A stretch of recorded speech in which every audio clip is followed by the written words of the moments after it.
Welcome to simple vlog. நம்ம சேனலில் இன்றைக்கி என்ன ரெசிபி பார்க்க போகிறோன்னா, ரொம்ப அருமையான கலக்கலான சுரக்காய் கிரேவி தான் எப்படி செய்யலான்னு பார்க்க போகிறோம். இந்த சுரக்காய் கிரேவி வந்து கறி சுவையை மிஞ்சும் அளவுக்கு டேஸ்ட் வந்து ரொம்பவே அட்டகாசமாக இருக்கும். இது இட்லி, தோசை, சப்பாத்தி, சாதத்துக்கெல்லாம் ரொம்பவே அல்டிமேட்டாக இருக்கும். கண்டிப்பாக வீடியோ முழுமையாக பார்த்துட்டு இந்த மாதிரி ஒரு தடவை ட்ரை பண்ணி பாருங்கள். வீடியோக்குள்ளே போகிறதுக்கு முன்னால் வீடியோவை லைக் பண்ணுங்கள், சப்ஸ்கிரைப் பண்ணுங்கள், பெல் ஐக்கானில் ஆளுங்கிற பட்டனை கிளிக் பண்ணுங்கள். வாங்க இந்த டிஃப்ரெண்ட்டான சுவையை தரக்கூடிய சுரக்காய் கிரேவி எப்படி செய்யலான்னு பார்க்கலாம். இந்த கிரேவிக்கு ஒரு மசாலா பேஸ்ட் அரைக்கிறதுக்காக ஒரு கடாயில் 1 டேபிள் ஸ்பூன் கடலெண்ணெய் சேர்த்துட்டு கொஞ்சமாக பட்டை சேர்த்திக்கலாம். இதோட 3 கிராம்பு சேர்த்திக்கலாம். ஒரே ஒரு ஏலக்காய் இதோட சேர்த்திட்டு முழு தனியாக 2 டேபிள் ஸ்பூன் சேர்த்திக்கலாம். இதோட 1 டீஸ்பூனு சோம்பு சேர்த்திட்டு 1/2 டீஸ்பூன் மிளகு சேர்த்திட்டு வரமிளகாய் வந்து 5 சேர்த்திக்கலாம்.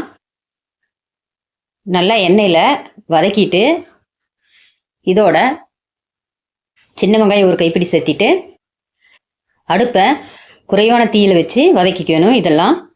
இப்போ வெங்காயம் வதக்கும் போதே இதில் கசகசா வந்து 1/2 டீஸ்பூன் சேர்த்திட்டு நல்லா கலந்து விட்டுக்கலாம்.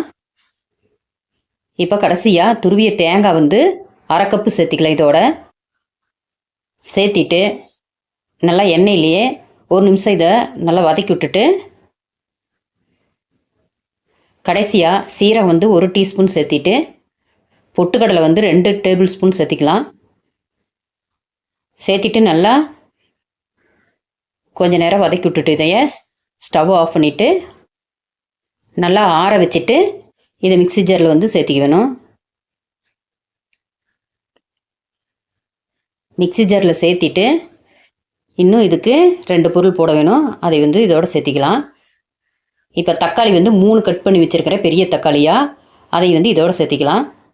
சேர்த்திட்டு மஞ்சத்தூள் வந்து ஒரு 1/2 டீஸ்பூன் இதோட சேர்த்திட்டு இதோட டேஸ்ட்டுக்காக முந்திரி வந்து 10 பல் சேர்த்திக்கலாம். இந்த மாதிரி நீங்கள் செஞ்சு பாருங்கள். சுரக்காய் கிரேவி ரொம்பவே டேஸ்ட் வந்து அருமையாக இருக்கும். இப்போ கொஞ்சமாக தண்ணி சேர்த்திட்டு நல்லா நைஸாக அரைச்சிட்டு வந்தாச்சு. இப்போ அரைச்ச பேஸ்ட் வந்து ஒரு பக்கம் இருக்கட்டும். இப்போ இந்த கிரேவி எப்படி செய்யலான்னு பார்க்கலாம் வாங்க. அடுப்பில் கடாய் வச்சுட்டு 3 டேபிள் ஸ்பூன் அளவுக்கு கடலெண்ணெய் சேர்த்திக்கலாம். கடுகு இதோட 1 டீஸ்பூன் சேர்த்திட்டு கடுகு பொரிஞ்சதும் 2 பெரிய வெங்காயம் பொடியாக கட் பண்ணி வச்சுருக்கிறேன். பெரிய வெங்காயம் கொஞ்சம் அதிகமாக எடுத்துக்கணும். கிரேவி ரொம்ப டேஸ்ட்டு கொடுக்கும். இதோட கருவேப்பிலை கொஞ்சமாக சேர்த்திட்டு வெங்காயம் வந்து நல்லா வதக்கிக்கலாம். இப்போ வெங்காயம் பாதி வதக்கிடுச்சு. இந்த ஸ்டேஜில் இஞ்சி பூண்டு பேஸ்ட்டு வந்து 1 டீஸ்பூன் சேர்த்திட்டு அதையும் நல்லா வதக்கிட்டு எண்ணெயிலேயே சுரக்காய் வந்து பிஞ்சு சுரக்காயை ஒரு 1/2 சுரக்காய் எடுத்து பொடி பொடியாக கட் பண்ணி வச்சுருக்கிறேன். அதை இதோட சேர்த்திக்கலாம். பிஞ்சு சுரக்காயாக இருந்தால் நீங்கள் மேல் தோல் வந்து எடுக்க தேவையில்லை. முத்தின சுரக்காயாக இருந்தால் மட்டும் மேல் தோல் வந்து எடுத்து க்ளீன் பண்ணி வச்சுக்கோங்க. இப்போ சேர்த்திட்டு சுரக்காயை இதோட கல்லுப்பு வந்து தேவையான அளவு சேர்த்திட்டு மஞ்சத்தூள் வந்து 1/2 டீஸ்பூன் சேர்த்திக்கலாம். சேர்த்திட்டு நல்லா கலந்துட்டுட்டு அடுப்பை வந்து மீடியமில் வச்சுட்டு சுரக்காய் வந்து வேக வச்சுக்க வேணும். அப்பப்போ ஓப்பன் பண்ணி அடி பிடிக்காத மாதிரி வதக்கிக்க வேணும். இப்போ சுரக்காய் வந்து நல்லா பாதிக்கு மேலே வெந்து வந்துருச்சு. இப்போ இந்த ஸ்டேஜில் நாம் அரைச்சி வச்ச மசாலாவை வந்து இதோட சேர்த்திக்கலாம். மசாலாவை சேர்த்திட்டு தண்ணி சேர்க்காமல் அடுப்பை வந்து சிம்மில் வச்சுட்டு 1 நிமிஷம் இந்த மசாலா வந்து குக் பண்ணிக்க வேணும். அப்போ தான் டேஸ்ட் வந்து ரொம்ப நல்லாயிருக்கும். ஒரு மூடி போட்டு குக் பண்ணிக்கலாம். 1 நிமிஷம் நல்லா குக் ஆகிருச்சு. இப்போ நல்லா கலந்து விட்டுட்டு 1 கப்பு அளவு இதுக்கு 1 கப்பு தண்ணி சேர்த்திக்கலாம். தண்ணி வந்து சுட வச்சு தான் இதில் சேர்த்திக்க வேணும். நல்லா சுடு தண்ணி வந்து கொதிக்க வச்சு இதில் சேர்த்திட்டு நல்லா கலந்து விட்டுக்கலாம். 1 கப்பு சேர்த்துனீங்கன்னாவே போதுமானது கிரேவிக்கு. ஏற்கனவே சுரக்காய் வந்து பாதி அளவுக்கு வெந்துருச்சு. இப்போ இந்த மசாலாவில் பாதி வெந்தால் போதும். அடுப்பை வந்து மீடியமில் வச்சு நல்லா குக் பண்ணிக்கலாம் ஒரு 5 நிமிஷம். இப்போ நல்லா கொதிச்சு வந்துருச்சு.